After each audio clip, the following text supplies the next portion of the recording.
toutes! Alors aujourd'hui j'avais très envie de vous faire une vidéo favori 2013. Note à moi-même, le temps passe suffisamment vite pour vouloir l'accélérer.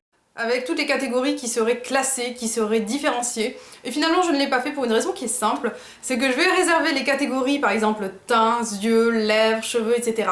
à mes favoris de tous les temps. Et je pense que ça sera encore mieux, puisque justement vous saurez quels sont les meilleurs produits que j'ai utilisés jusque-là, et vraiment de façon très précise. C'est-à-dire que j'ai décidé de choisir par exemple un blush rose, un blush rouge framboise, un blush pêche, un blush irisé pêche, etc.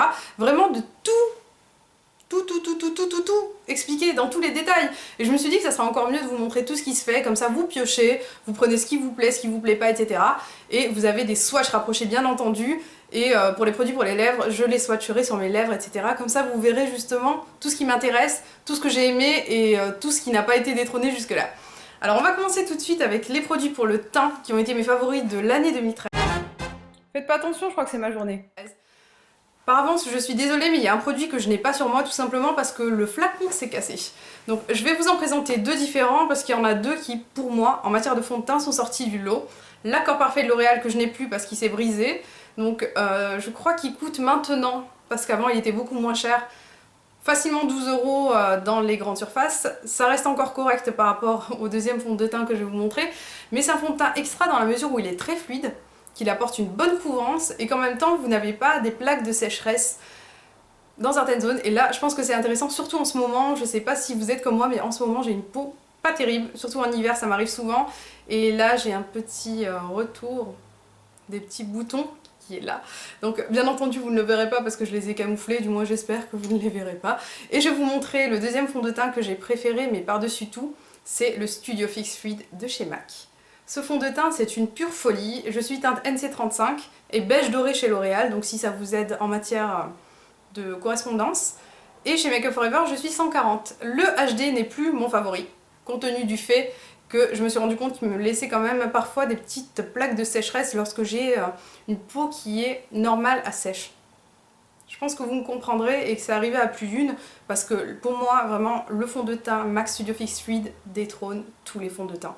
Ils n'ont vraiment pas bonne réputation ces fonds de teint MAC, et pourtant c'est pour moi le meilleur fond de teint dans la mesure où j'ai une très bonne couvrance, j'ai un fini qui est naturel, et j'ai vraiment de l'éclat. Alors si comme moi vous aimez la couvrance, l'effet naturel et cet aspect super lumineux, vous allez adorer ce fond de teint.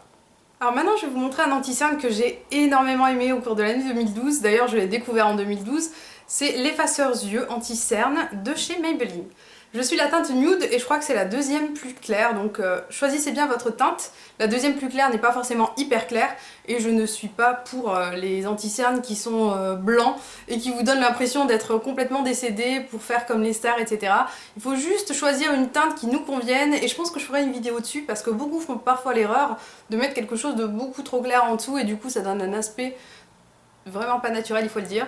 Et du coup j'aime beaucoup en fait cette petite chose que vous avez vu dans tous mes tutoriels. Le seul souci que je dirais, c'est même pas un souci en fait, la seule chose que je dirais c'est qu'il a un aspect un petit peu cracra lorsqu'on le voit comme ça, tout simplement parce que l'embout mousse délivre la substance qui est très fluide, la petite texture fluide du produit, et que parfois ben, ça descend. Donc vous en voyez un petit peu là, je suis désolée par avance, mais c'est ainsi que le produit est après tout. Et c'est vraiment un excellent produit, je le recommande à toutes, je le trouve très fluide et camoufle vraiment bien mes cernes, qui sont quand même assez marquées de temps en temps, je vous assure.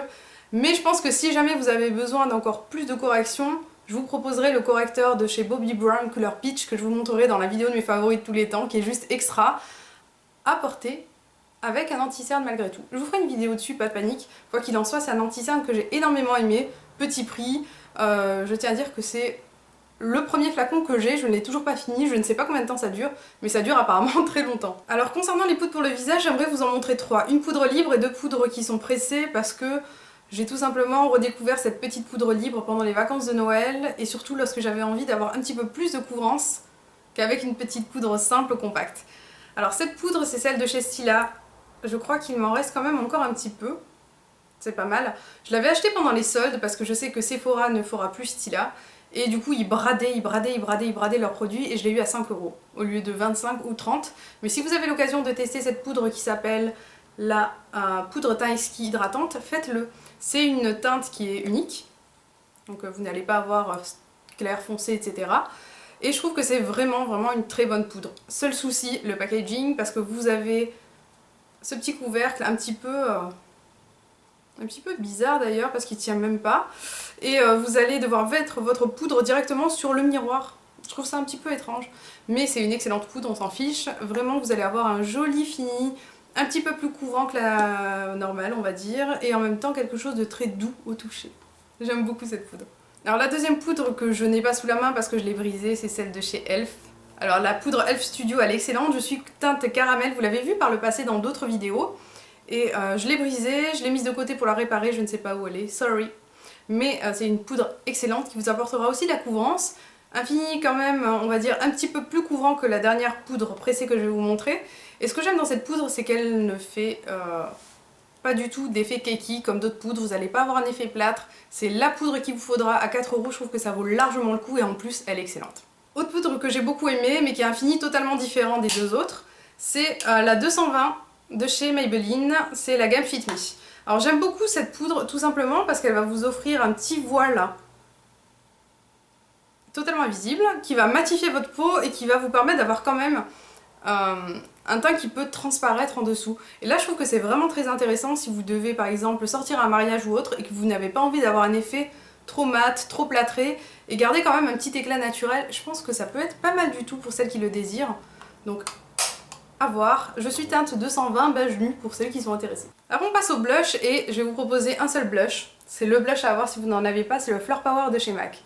Je vous présente celui-ci parce que c'est un pêche rosé qui va avec tous les styles de maquillage. Que ça soit très prononcé, très léger, ça vous donnera juste la couleur que les joues ont naturellement lorsqu'elles rosissent. Oh, c'est mignon. Et lorsque vous avez fait un petit jogging par exemple, ça vous donnera quelque chose de très naturel. Donc c'est la couleur qui va avec des tons chauds, des tons froids. Et pas besoin de se casser la tête pour se dire est-ce que je mets ce rouge à lèvres, est-ce que je mets ce fard à paupières, etc. Parce que ça va avec tout. Et je pense que c'est pas mal de vous montrer une chose qui va vraiment avec tout. Alors j'ai beaucoup de blushs qui m'ont plu, mais je vais pas vous les montrer dans les détails. Ils viendront dans mes favoris de tous les temps, avec tous mes favoris selon les couleurs, etc. Mais vraiment, c'est pour ça que je vous en montre qu'un seul. C'est le blush à avoir pour toutes les occasions et pour ne pas se prendre la tête au quotidien. Alors la poudre highlighter, le highlighter c'est l'enlumineur en français, mais non je dis jamais enlumineur, sorry. Oh, I'm English. Et je vais vous montrer en fait mon préféré, c'est le Dior, le Shimmer, la poudre Shimmer et teinte c'est diamant ambré je crois. Je n'arrive même pas à lire d'ici. Diamant ambré oui, parce que d'habitude je dis Amber Diamond parce que j'ai l'habitude de voir les vidéos de Pixie to Woo. Et je l'avais acheté grâce à Pixie to Woo, cette petite palette absolument somptueuse, et je ne le regrette pas, loin de là. Pour moi c'est le meilleur highlighter dans la mesure où vous avez quelque chose de naturel. C'est juste l'éclat naturel que votre peau aurait si on la regarde au soleil, si vous avez pris un petit peu le soleil, etc. La lumière naturelle ne fait pas cet effet. Et un autre highlighter est excellent aussi, mais je vous le présenterai dans mes favoris de tous les temps, parce que l'effet est quand même différent, c'est celui de The Body Shop, qui a un effet, je dirais, un petit peu plus festif, un petit peu plus marqué pour celles qui le désirent. Mais pour moi, en fait, c'est juste mon truc préféré. Vous pouvez l'appliquer en highlight, vous pouvez l'appliquer simplement sur la paupière mobile pour un petit éclat lorsque vous n'avez pas envie de vous maquiller. C'est extra cette palette, elle coûte vraiment très cher, il faut se le dire, mais c'est vraiment quelque chose qui se terminera en très longtemps, je pense, vu l'utilisation que j'en ai et vu le fait qu'il n'y ait absolument rien qui est creusé sur cette palette. Passons aux yeux. Et pour les yeux, je vais vous montrer mon crayon sourcil qui a changé ma vie. Non, qui a changé ma routine sourcil tout simplement. Alors là j'ai la teinte 2 mais j'utilise en ce moment la teinte 3. Parce que j'ai envie d'avoir des sourcils de cette couleur en ce moment. Mais peut-être que je reviendrai vers la teinte 2 que j'ai justement ici. C'est le Precision Eyebrow Pencil. Donc c'est un crayon sourcil basique avec d'un côté la petite mine, de l'autre côté le goupillon qui me sert qu'à moitié parce que j'utilise surtout mon petit goupillon de chez Elf à 1 € en plus pour bien brosser et bien enlever l'excédent de produit. Et c'est juste quelque chose que j'aime énormément parce qu'on a un fini naturel, ça bouge pas, ça tient très bien et en même temps on n'a pas un côté qui fait trop barre de sourcils que je déteste. Parce que je suis brune et lorsque j'ai mes sourcils qui sont foncés, dessinés, ça fait vraiment pas beau du tout. Et du coup, je suis fan de ce crayon. Ma base à paupières favorite de tous les temps, c'est la Primer Potion d'Urban Decay couleur Eden.